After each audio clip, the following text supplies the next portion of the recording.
अब हम आते हैं, एक बड़ा कॉमन टर्म यूज होता है जिसे हम कहते हैं हार्ट में छेद होना। सो ये हार्ट के छेद जो हम अपने आम भाषा में बोलते हैं, बेसिकली ये कॉन्जेनाइटल हार्ट डिजीज यानी कि जन्मजात बच्चा पैदा होता है हार्ट में एबनॉर्मलिटीज के साथ। तो शुरू में मैंने आपको बताया था कि हार्ट में कैसा सिस्टम है, ब्लड फ्लो कैसे राइट साइड से लेफ्ट साइड पहुंचता है, फिर पूरे शरीर में जाता है एंड वापस वो राइट साइड आ जाता है। इस कॉन्जेनाइटल हार्ट डिजीज इस सिस्टम की एबनॉर्मलिटी हो सकती है। क्या एबनॉर्मलिटी हो सकती है?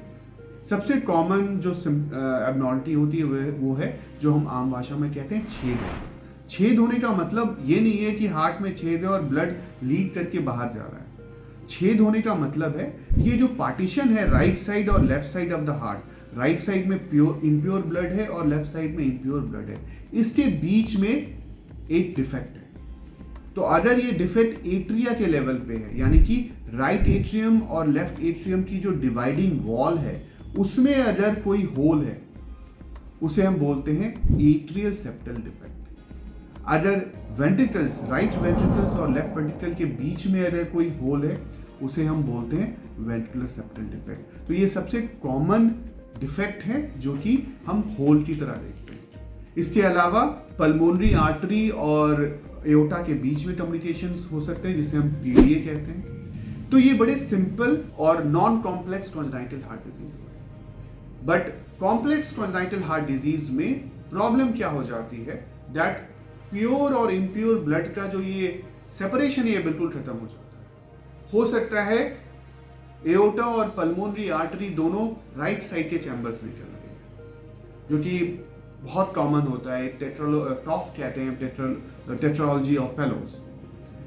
ऐसे बच्चों में अक्सर बच्चों में नीलापन बचपन से ही आने लगता है या 3 से 6 महीने के बाद आने लगता है। तो प्रॉब्लम हो सकती है कि चैम्बर्स एक दूसरे से कनेक्शन एबनॉर्मल हो, ब्लड वेसल्स एबनॉर्मली कनेक्टेड हो और साथ में छेद हो, कभी कभी नैरोइंग होती है। ये सारी चीजें कॉन्जेनाइटल हार्ट डिजीज के एम्बिट में आती है। तो इसीलिए प्रेगनेंसी के वक्त 20 वीक्स या 22 वीक्स के अराउंड बच्चों का माँ के गर्भ में हार्ट असेसमेंट होता है कि स्ट्रक्चर नॉर्मल है कि नहीं।